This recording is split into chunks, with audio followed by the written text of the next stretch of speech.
Hey there, Cheesemeisters, and welcome back to the Peach Pod. That would have been me saying testing 1, 2, 3, 4. Because there was no music played in this episode, and just nothing. They played the dun dun dun dun at like one point, and with B-roll over DC. Otherwise, no music. Saving it all up for part 2, I suppose.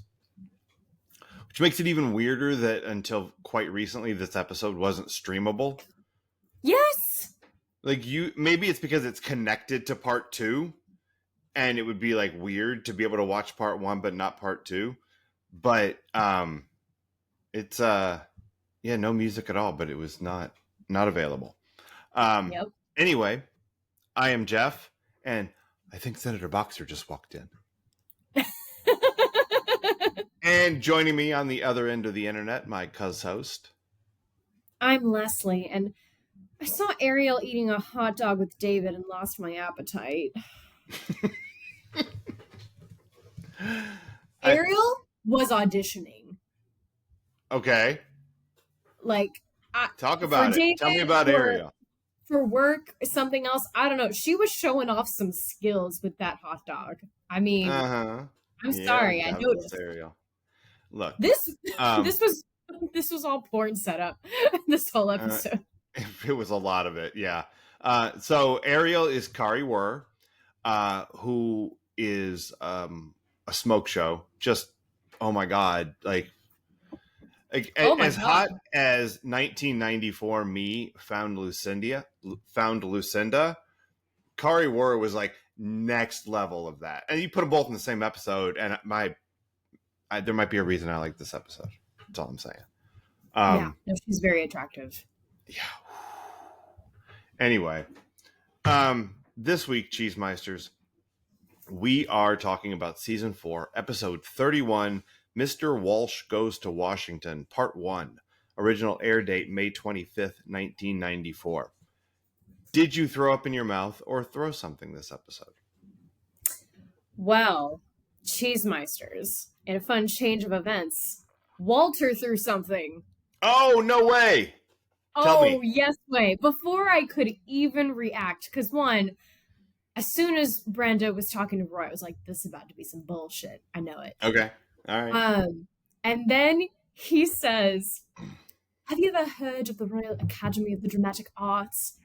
And Walter, who's not even sitting with me to watch it, but is nearby, suddenly goes, oh, fuck you. Nice. Okay, why? Because he went there. Walter went to Brenda's program? He did. Tell me more. I want to know more. Tell the Cheesemeisters what the deal is with this place. It's a real place? Oh, yes. It's a real place. We know it's impressive because Brenda Walsh is going to go. That's all. No fucking shit. No, it's going up in my estimation. Tell me more about it. So he auditioned for it twice, didn't make it, but they said there's Shakespeare program. Why don't you pay and come do that? Right? Okay. And that's what he did.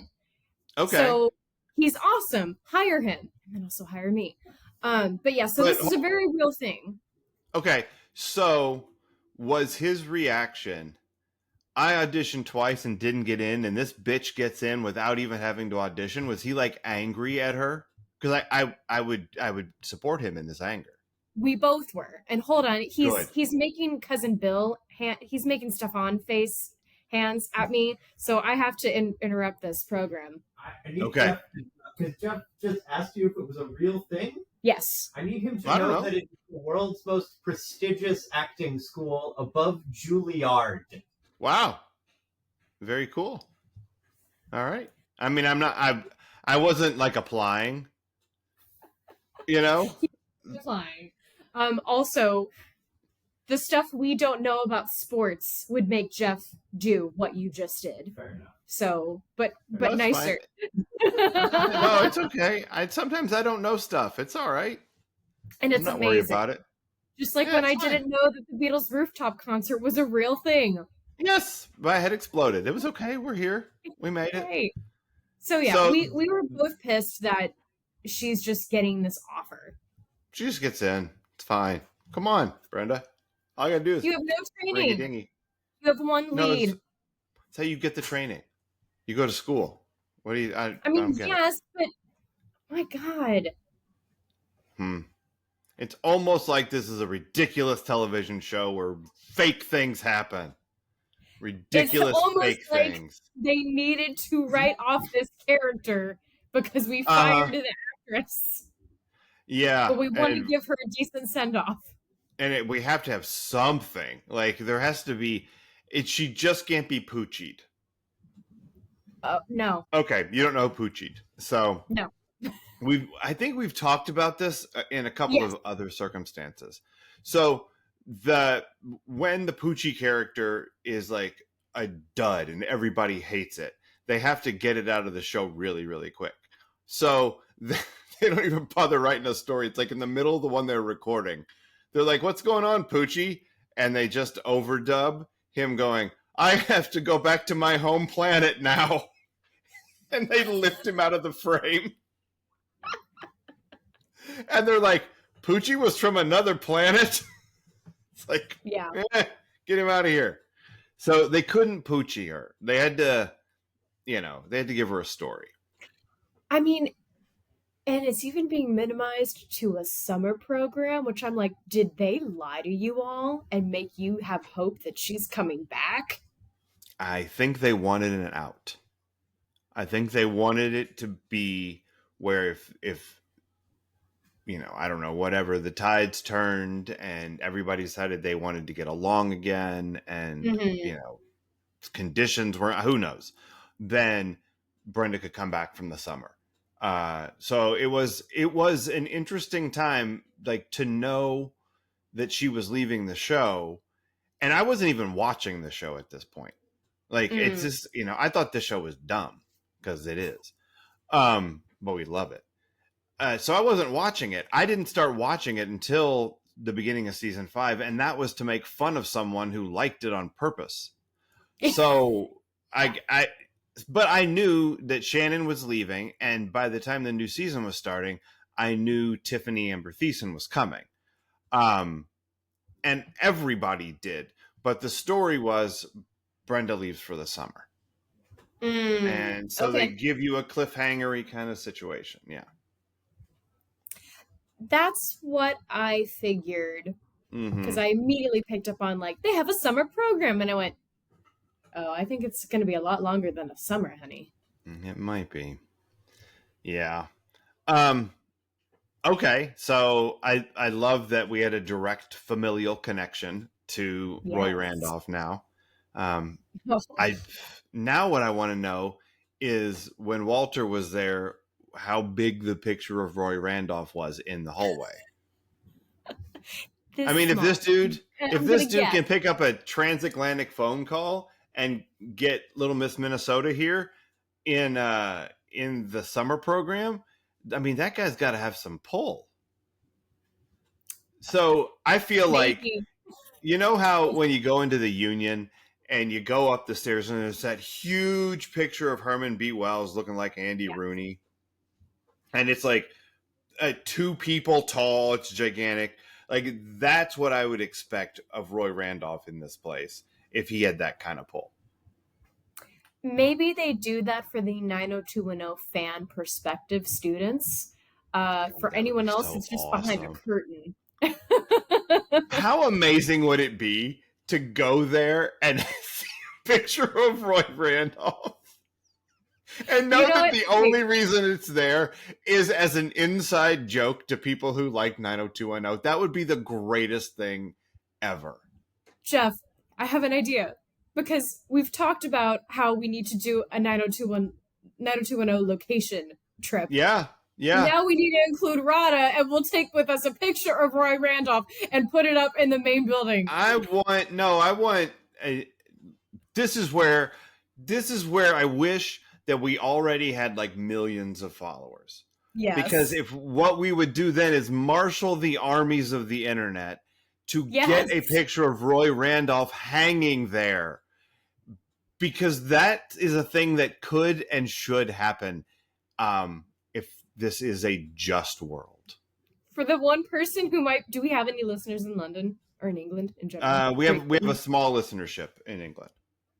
Okay. And I know I have at least one friend who lives in England. So we can get there. More than me. Wait, that's not true. I know someone who lives in England. Yay. We just doubled our influence. How posh are we? We're the best. And we're gonna make this shit happen. We got to figure this out. Oh, now now there's nothing I've ever wanted in my life more than Roy Randolph hanging in this place. Oh, okay. I'm okay New with life's goal. Life's ambition.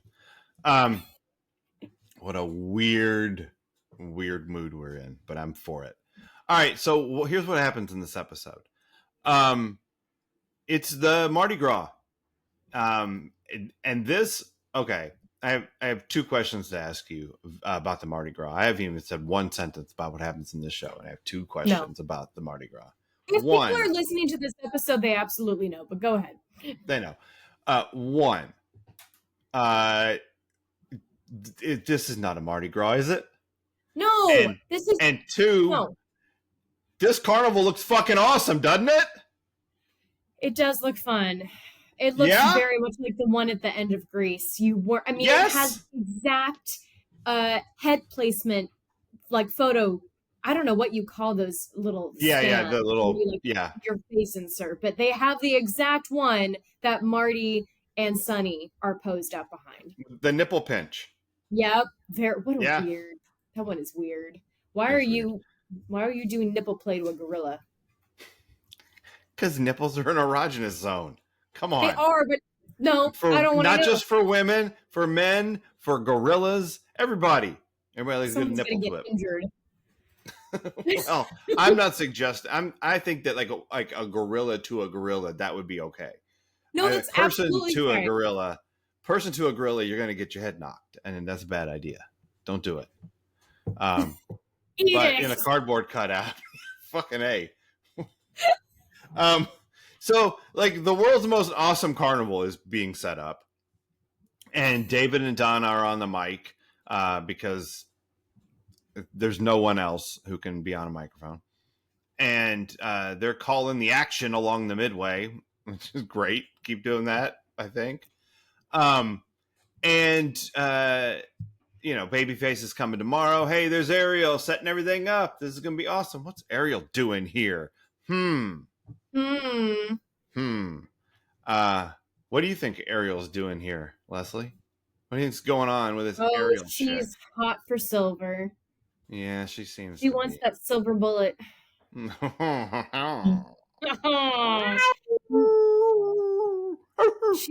She's not just interested in his talent. No, but I'm sure she is. I mean, she brought him to that band of randos last week.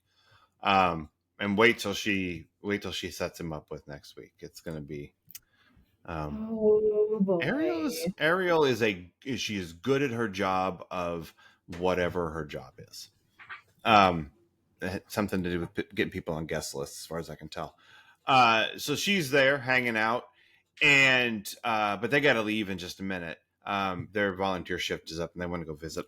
They want to go somewhere. I love the way that they don't tell you where they're going. And they build up to it through this little Steve vignette, and then Steve tells you where we're going.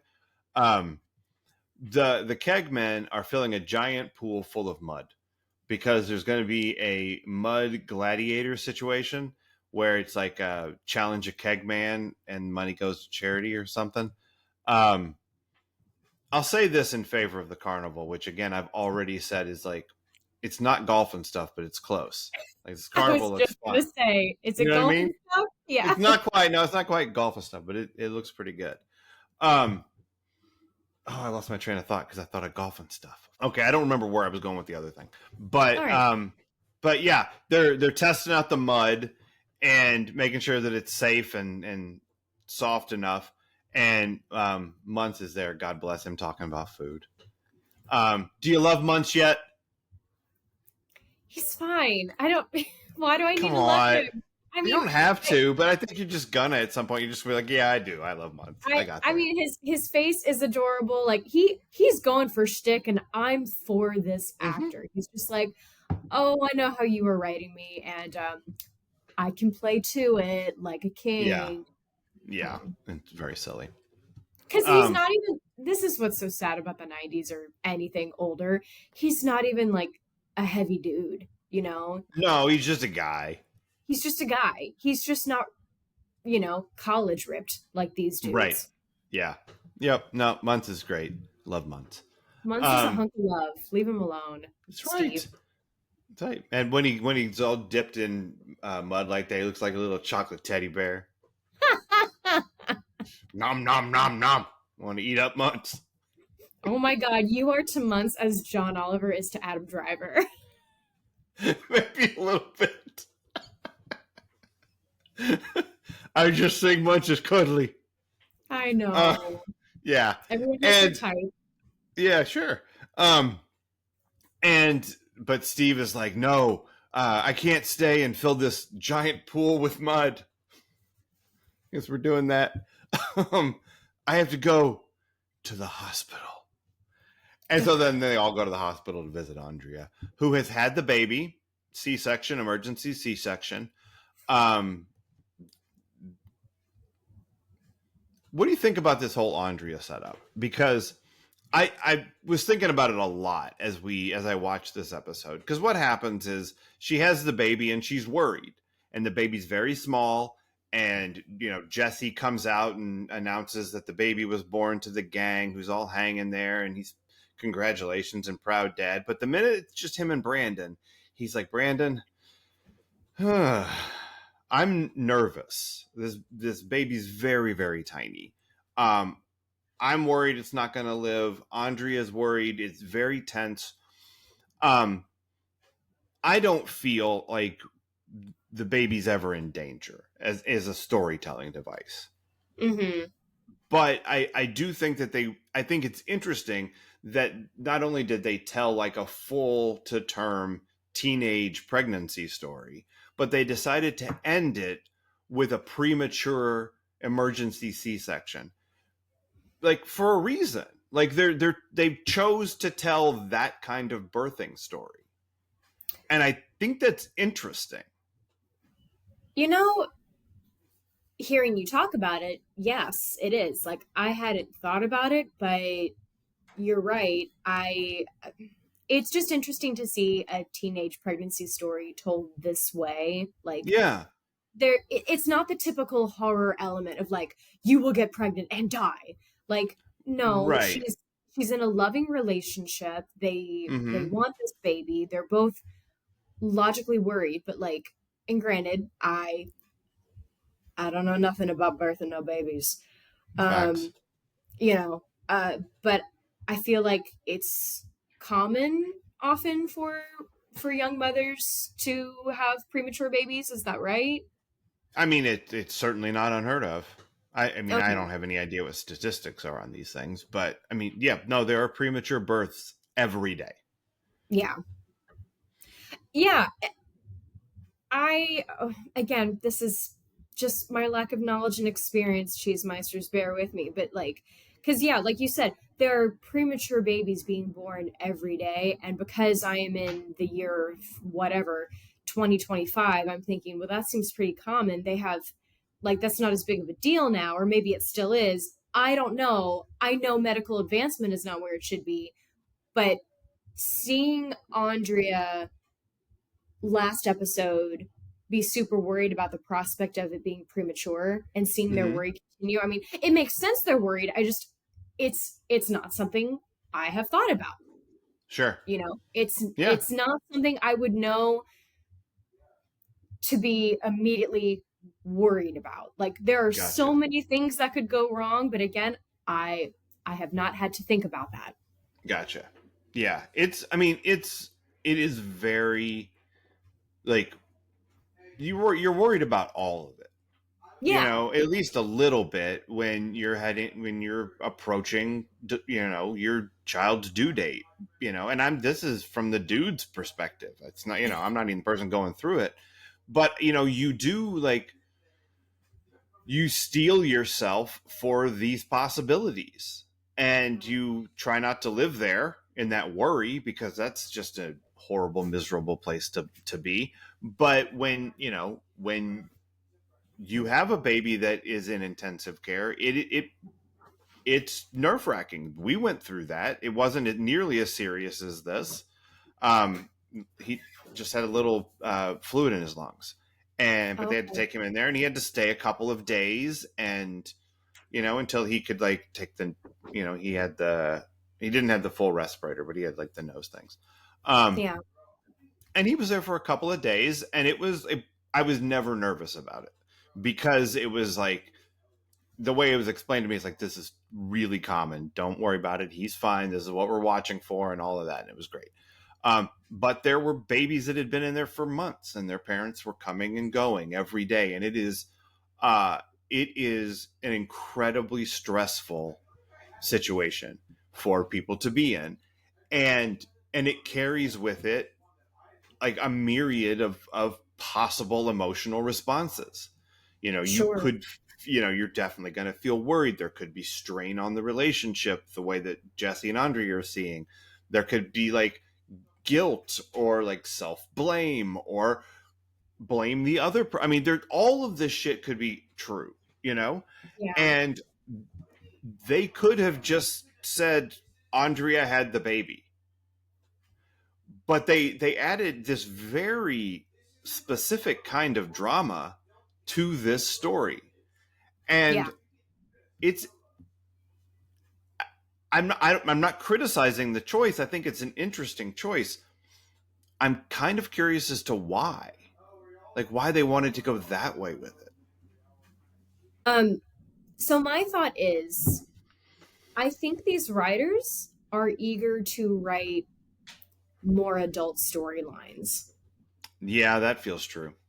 And maybe, I mean, they say write what you know, and maybe this is something that one of them has just gone through, and so I think that's very possible as well.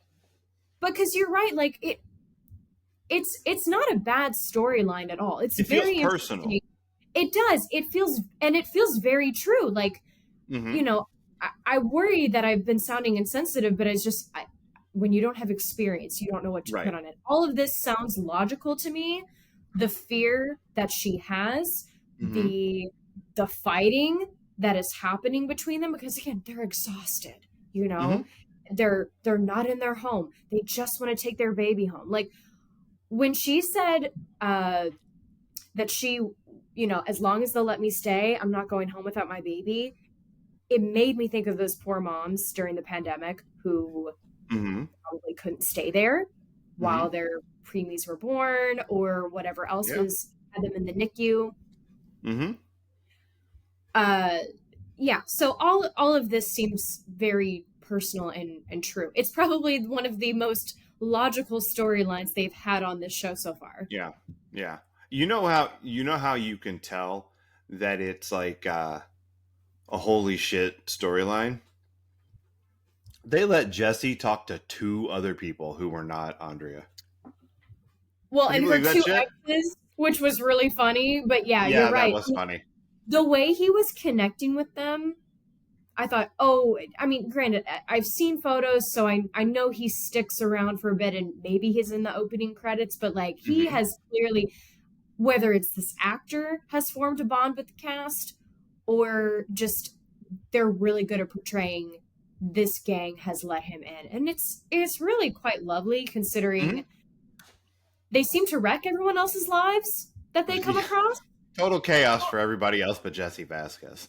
But maybe that's because Andrea pulled him in, and here's the thing. Andrea's in the gang, but she's also kind of like on the outskirts, because she's really doing her own thing. She's only in there because Brandon became close with her. Like, I'm sorry, none of the women really formed a bond with her. But that's not true this year. Well, because I know. She and Kelly have really connected this year, which I like. Yeah, it's really interesting. And I'm really proud of them for letting a blonde be a friend with a brunette. This gives me hope, although she's a very light brunette, but let's not be colorist about it. Sure. Yeah. No, I did like that, they had that nice moment. And it was a nice mirror or like, full circle moment from, Kelly was willing to drive Andrea to the clinic. Right. Those times. And now here she is again, like, would you like to meet my baby? Like, I'd be, Yeah. It was very sweet. It's super sweet. Yeah. So Andrea has the baby and is going through all of this, and people come to visit the hospital, and then people leave the hospital. So back at the carnival, this is what this episode does. It jumps from storyline to storyline to storyline to storyline. So back at the carnival, guess who shows up? John fucking Sears. And he proceeds to get Steve up on the thingy and joust him into the mud bath lots and lots of times. How'd you feel seeing John Sears again? Well, one, I predicted it. Yes, you did. Go me. Yay. My rare moments of brilliance. Well, and then I texted you when I was reading for the first time, not the first time, but like for the first time, I really paid attention because I thought, wait a minute. Something's to the credits? happen. To the credits. And so saw Dina Meyer's name, which was like, oh shit, this is going to be some fucking episode. And then I saw Paul Johansson's name because we're on a first name basis now, buddy. Full name. I mean, I was definitely scared, but I figured it was all in good fun. Yeah, I'm just glad and hope he never comes back again. But at least it was fun this episode, just stealing Steve's girl who's too good for him, and he is dating Celeste, which is another little bit of salt in the wound. Celeste is back. This episode has a whole lot of, hey, remember this person we met earlier this year? I mean, it has got Muntz and Keith and John Sears and Celeste and Lucinda and Deshawn and Dean Trimble and Claire and the NEA. I mean, they're like, even Lucinda's Grant is back in the show. I mean, we're just reminding you, we're playing all the hits for this finale episode. The only people we missed Leslie Sumner. That's right. Mike Ryan. Yeah, any of the Mike Ryans are welcome. Laura Kingman. Laura Kingman. Too soon. Josh Richland. Where was my boy? Yeah, I know. But yeah, it was a very much, hey everybody, these are all the friends we've made this year. We're saying goodbye to Brenda, FYI. She's going to do the summer program, and she has a scene where she says goodbye to Brandon, which I think might be their last scene together. I don't remember if there's one in part 2. It felt like it. Yeah, because he's in DC. Really... Yep. So how did that feel? Because it's like the first of the farewells. Wasn't a gut punch, but it definitely like grabbed my heart a little. I was like, oh, I don't like this. Yeah. I don't like that they're not gonna have like, I'm bad at goodbyes, and that I sob. I don't like them. Or I have to contain it all and cry alone. But yeah, this one, they both held their own really well. I'm like, usually actors like to give it away a little, like, we're really saying goodbye, and this is really hard, but I'm gonna act like hell and get through it. Right. No, these guys were fucking professionals. Yeah. Well, also they were kind of sick of each other. But fuck, I hate that. But it felt a little loaded by the writing alone. Like, yeah, for sure. Brandon, you're such a good brother. I'm just going on a weekend trip, sis. Or week long. I don't know. Yeah. Yeah, I don't think you're going to have different feelings about any of the other, like, last time she has a scene with somebody things. They're all a little like, we're saying goodbye to Brenda, but also to Shannon because you're leaving the show. And it's just there. You can't not see it. So, So, that's one of the things that this episode's really about. And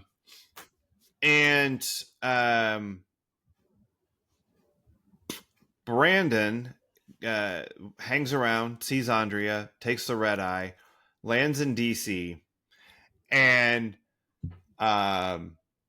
proceeds to walk into the middle of a sex farce.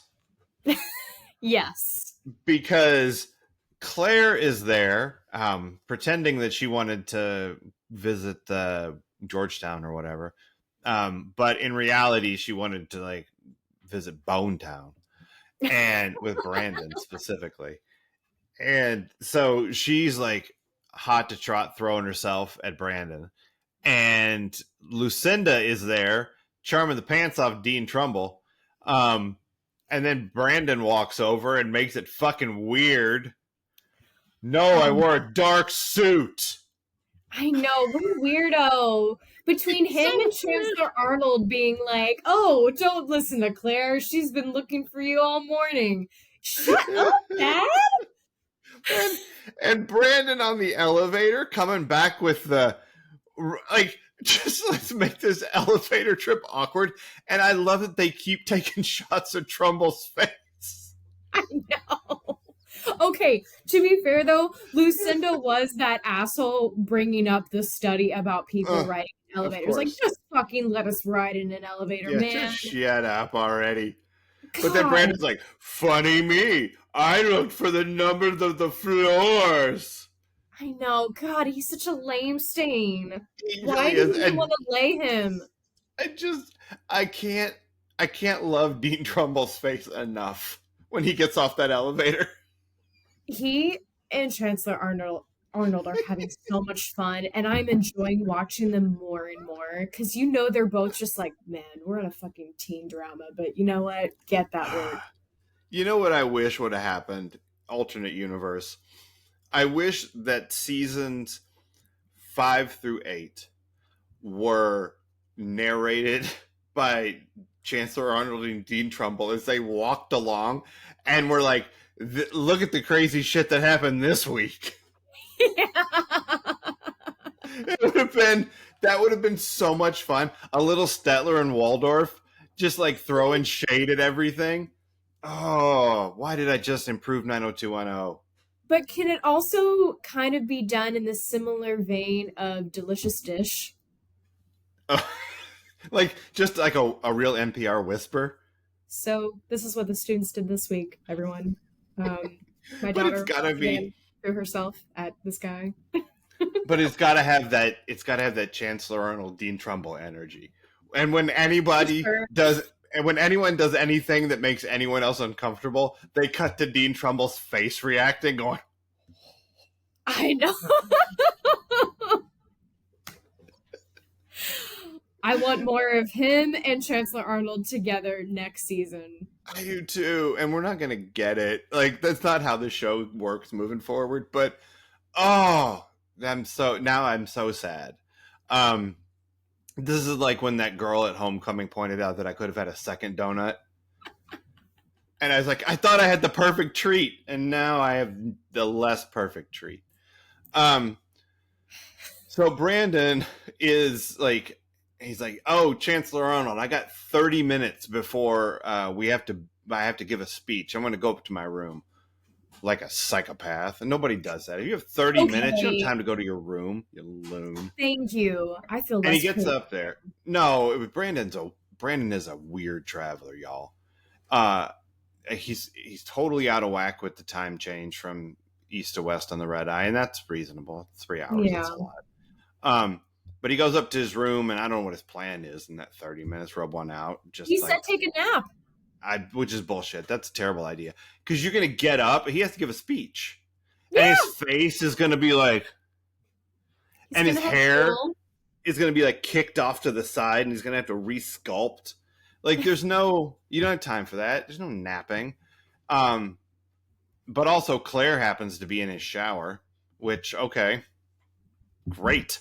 If I'm Brandon, yeah, but not if I'm Brandon, because I got stuff to do in 20 minutes.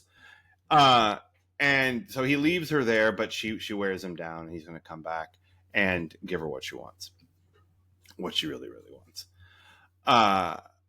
And then he goes downstairs, and Lucinda is like, "Great speech, Brandon," because it's like 45 minutes later. I'm going to follow you up to your room. And he's like, you probably shouldn't. he's like, but I'm gonna. And then we have like an hour. He's like, we only have an hour.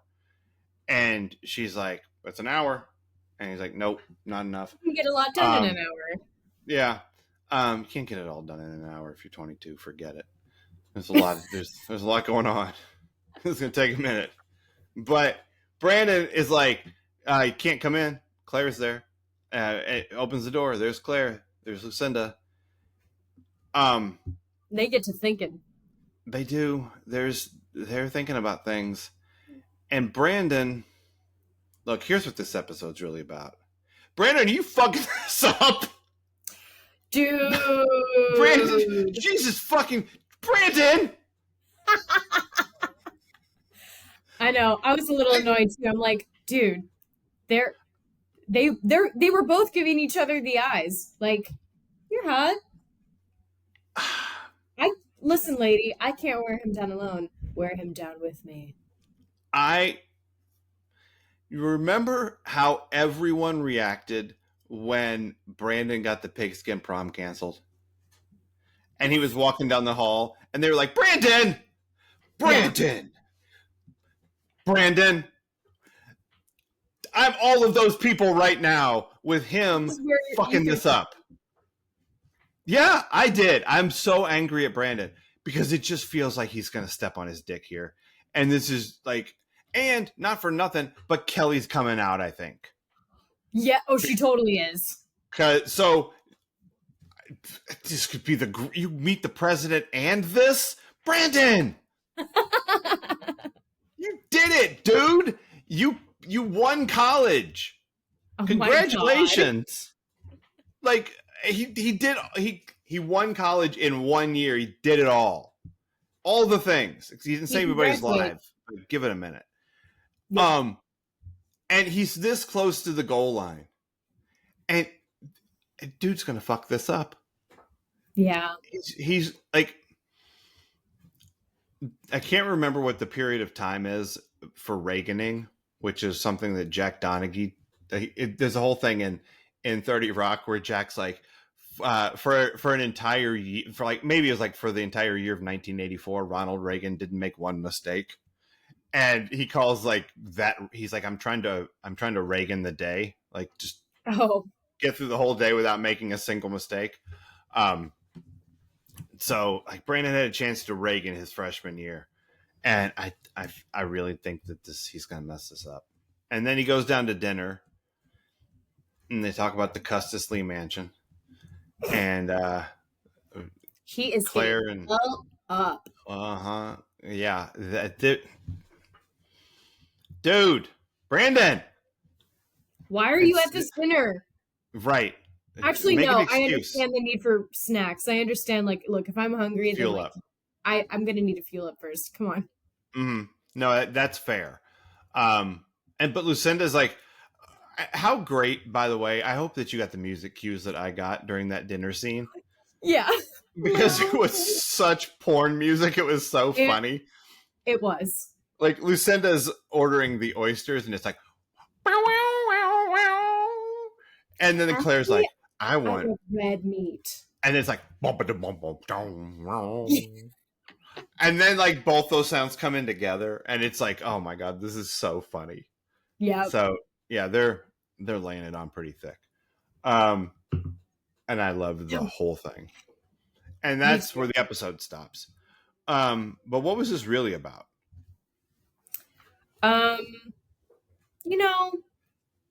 It's okay to want more, so long as you communicate. Okay. Because, Kelly suddenly admits she wants Brandon, and she's just going to go to DC. And it's not going to end well for her. Or maybe it'll end amazing, but I doubt they're going to go the Euphoria route and have like a foursome, just straight up orgy. No, probably That'd be great, but no, we are decades away from that. Brandon is not that kind of Boy Scout. Kevin and Dylan. Kevin's not communicating with Dylan, and they're also not communicating with Jim on like whatever problems they have with this deal, which doesn't make any sense. It's really weird. I texted this to you, but it's very similar to what's going on with Jack McKay right before he died. What is this? Yeah. Yeah. This is So written with here's so many back and forths.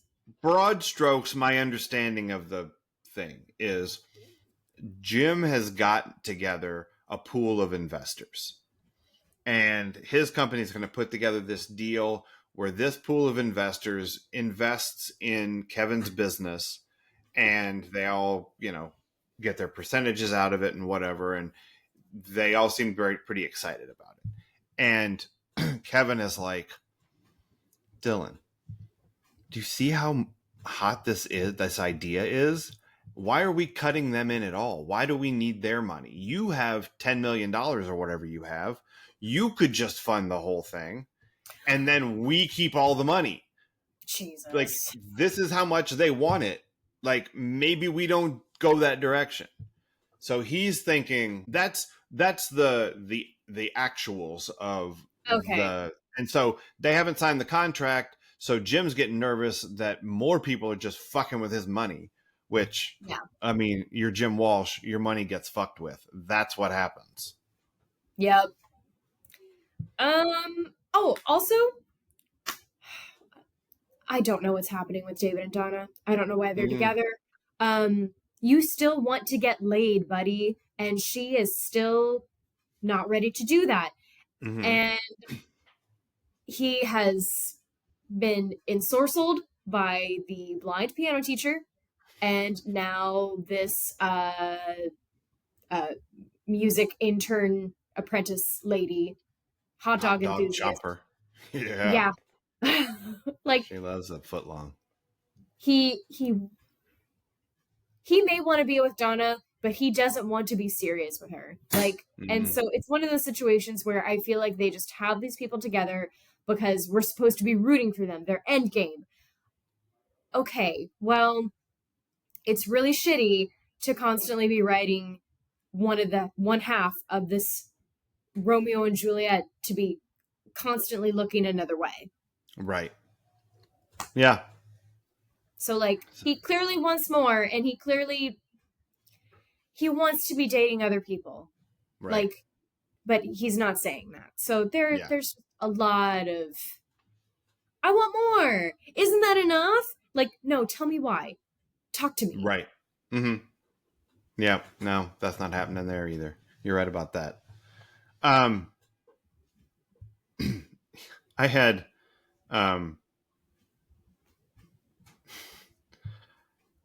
but first we're gonna go see Andrea, but first I have to fill the pool with mud. But first I have to do some mic checks. I'm gonna go meet the president, but first I need to see Andrea. I need to fuck Claire. I need to almost fuck Lucinda too. I need to be a real elevator weirdo. I need to be a real I wore dark suit weirdo. I need to go to the Custis Lee mansion. But first, before I do all the things, I'm going to go sign a big deal with Jim. But first, I need to get married. But first, I need to suggest something to Dylan. Like, there was just like, everyone was detouring themselves. Uh-huh. So, yeah, I don't know what that was, but it amused me at the beginning of the episode. That is funny. We have to go over there. Here's a question for you. Oh, okay. When will women learn to stop using sex as a weapon? Because maybe Donna when wants you allow to us use to do other things. I'm just I'm just looking at these broads. Donna wants to use sex to trap her man, right? That's it. Brenda has tried to do that and failed. Kelly has tried to do that and failed, and they're both like, bad idea, Donna. It's not going to get you where you want to go. Claire is trying to do that. Claire is trying to bludgeon Brandon to death with sex. And Lucinda lives in a constant state of using sex as a weapon. Well, I'm here to add to that. Dudes can't handle women who are down to fuck. Well, obviously Brandon can't. Jesus. Brandon surely can. Here's the thing. I don't think any of them could handle these women. David wouldn't be able to get his pants off quick enough. No. Steve would fall into a mud pit. Dylan doesn't deserve this. Here's the thing. Steve. Oh no, you're trying to do. Just had the worst realization about Steve. He's gonna get stuck in the dryer. No, Steve uses a lot of that desensitizing cream. Oh no! So that he can just fuck for like an hour and a half nonstop because he thinks that straight drilling is the way to go.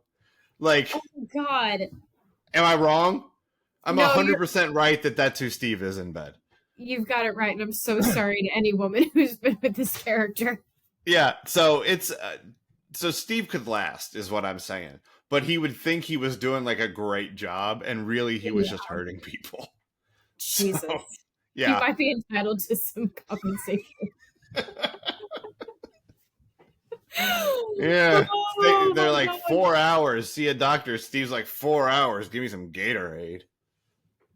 But yeah, He's they're clearly writing women with a sexual appetite as being these are the types you should say no to. These are not good women. Or like, they're, oh my God, they're so scary. These women who want to have sex are scary. Uh-huh. Well, they won't stop just showing up in your room naked. And like, Brandon has I felt kind of bad when he said, all right, Claire, I'm tired. Let's just do it. I'm like, oh no, this is not good. That's coercion, buddy. That's still not consent. You don't know this. He just gave in. He's like, I've tried, but these bitches be crazy. Like, I mean, all of them, they're all nuts. Like, Leslie thought I wanted to sleep with my sister. Or she wanted to sleep with me. Thank God she's going to London. At least one fewer broad trying to get up on this. But yeah, Brandon would have done. Oh yeah. Listen, when he had the line "good things come in small packages," I thought you would know, wouldn't you, Brandon? Yeah, just a little.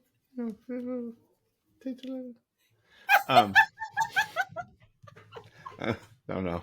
That was opening the box. I liked it. It's a Tiffany's box.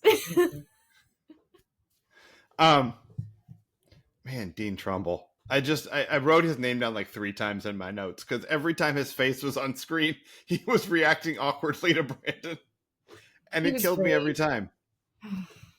More of him, less of everything else. What else was this episode really about? Anything? The last thing I wrote was, you know what? Women just aren't worth fighting. No, you know, Jim's fine with Brenda in London. Like, okay. He did look a little sad, but he was just like, okay, yeah, you don't have to ask me or anything. Dylan has never been very interested in fighting with Kelly. Like, he's made that pretty clear from the beginning. Like, Kelly, I'm not, stop it. I'm just in France talking. You know what? You go on and do your own thing. Yeah. I don't want to be with actresses. By the way, real quick, slight aside, how great was Kelly's response to Andrea about the fact that she broke up with Dylan? Where she was like, I was tired of fighting with him, and I just didn't want to be sad anymore. Or whatever it was she said. It was just like really honest and but, like Brenda healthy. Kind of said the same thing when her and Dylan, oh my God. Yeah. When they broke up before, like when she didn't know about the cheating, that breakup, they broke up so many damn times. I know. But because she has a line that says, where she says, I just got tired of dealing with it all. Mm-hmm. And so it's interesting that they have Kelly saying more or less the same thing. Yeah. Because, I would be tired of it too. He is mad, bad, and dangerous to know. It's the first fucking thing he told us. He's not dangerous to know. Well, the first thing he told us was touch that keyboard, my friend. Remember when he came to Scott's defense in the computer lab? Yeah. The second episode ever. Yeah, it was. Comes out of the shadows. Sorry, continue with your list. I'm done with my side. The only other thing I had to add to, their belief that women aren't worth fighting is Brandon gets worn down by Claire and Lucinda. Uh-huh. Yep. Yeah. Yeah, no, totally. They're just not worth it because they use sex as a weapon and I want sex. So I guess that's just fine. I give up. He's tired of being a Boy Scout. It's so hard being Brandon. It really is. It's the hardest. All right. So, I want to ask you, because we broke the episode right in the middle. So next week we're going to be finishing this episode, finishing the season. Do you have predictions for the last episode of the season based on where we are right now? What do you think is going to happen with our main characters and the stuff they're in the middle of? Okay. Brandon is going to, I mean, look, ideally he would go up into his room with both of them. I don't think they're even going to show that much. I think he's going to go back with Claire, and that's going to be when Kelly gets there, and whether or not he actually sleeps with Claire is going to be left as a cliffhanger. Okay. I don't know what happens to Lucinda in that mix, but again, I don't think the show is even brave enough to hint at them going through with the threesome, or you know, they'll do this leg stuff, but I would be shocked. Anyway, so yeah, Kelly and Brandon will be hinted at starting up a thing again, but you know, things will get in the way. People, baby Hannah is going to have a miraculous recovery, and they're going to be able to take her home. Okay. There's probably going to be one more scare, at least, you know, show acting. Brenda's going to say all of her goodbyes, and it's going to be emotional. The one between her and Dylan especially. Although it's going to be really tough for them to fit in a Brenda Dylan goodbye when he's about to lose all of his money, and Kevin and Suzanne and Erica are going to run off in the long con of a lifetime. Okay. I don't actually think the long con is, that's really hard to say, long con is what's happening here. But again, in Leslie Makes This More Interesting, Gil Myers is a murderer. And, fair. And Kevin and Suzanne are body side. This is 100% a non-brand prediction from you. 100%. Awesome. Yeah. And I don't think I have anything else. Okay. Maybe John Sears will somehow wind up in the mud at some point, you know, because why not? Sure. Give the people what they want. Yeah. They want a big muddy John Sears. And someone's going to catch on fire. Someone's going to die. That escalated quickly. All right. Well, the great part is that we only have to wait a week to find out which of your predictions was true and which was false. Am I even close to right on anything? You're gonna look. You're just gonna, when we log off, you just start the episode and find out. Okay. Yeah, I want you to experience this season finale. I love this season finale. I think it's. I mean, you see sort of the things that they're playing with. Plus, this carnival again looks like a really fun situation. Okay. I'm a sucker for a carnival. I think is a little bit what it is. I like Zombieland, and I don't even like zombie movies because it's like at a carnival. Yeah, that thumbs up for Zombieland, by the way. Well, you probably like Carousel. Okay, we're round and round, up and down, the flow. Yes, because that's like all that happens. The burrito on a carousel. That's a song. What did this make you nostalgic for? Let's see. Oh, so I foolishly thought that they actually went to DC because the hotel that they shot in. Well, a quick side before I get into my story, they didn't go to DC. The hotel they shoot in is somewhere around LAX, I believe. It doesn't matter, but it reminded me of the hotel. Not that we stayed in, but I went with the Singing Hoosiers to a DC trip for Obama's inauguration. Mm-hmm. And we got to perform at the Indiana inaugural ball. Oh, that's and cool. It was very cool. Yeah. We didn't get to be in the same room as Obama and Michelle. That would have been awesome. But no, they explicitly told us, like, no, you will not be in the room with him. Right. We're like, wow, okay. Anyway, so yeah, we were at this hotel, all day. Like we had to get there early, then we had to rehearse like we do before all of our road shows, and then performed in the evening. Oh, very nice. It was very cool. Lovely hotel. I've only got to see the lobby, but hey, if the lobby's beautiful, then I'm sure Right. the rooms are pretty. I'm sure the rooms are just fine. It was a fantastic trip. Yeah. That's cool. What hotel was that? It was the Omni Hotel. Okay. Not the Watergate. That would have been cool too. No. Oh well. Sorry. That's okay. Look, not everything can be Watergate. Here's the sad thing. There's nothing sad about this trip. It was an awesome trip. The only sad thing was it wasn't longer because we only had time to really tour around like one day. Yeah. And then the only reason I saw what I saw the rest of the trip was because we had to walk from Lincoln Memorial back to the hotel, which I couldn't tell you where it was because I just know we walked a long ass way. And what month was this? This was January. Ooh. It's freezing. That's the last time I will ever be okay being in that close of a crowd because at least you're warm. Right. Yeah. But also, I don't know. It was a pleasant, crowded atmosphere. So yeah, I did lots of walking in DC twice in July and August, which is a much different experience, and I don't recommend it. It's dangerous. I'm sure that's the complete opposite end of the horrible spectrum of walking in DC. It would be. Yeah. There's a lot of really nice times to do it. Neither of the things we did was those things. What did this make me nostalgic for? Like, not really, having a NICU situation. Like, that's not a thing to be nostalgic for. Although that is where, like, the first time I held Liam and he pooped on me. Like, that's so, Love. Yep. That's the best part. You pick your kid up the first time and you hold them and they go, and you're like, yep, that's it. I'm a dad now, kids. That was my I'm a dad moment. Like, like Jesse's like, I guess I am, when they, hey, you're a dad now. And mine was. That's how I felt when Ember first vomited on me. I was like, oh. Yep. So, so there you go. That's what I'm nostalgic for. My kid going, hey, Dad.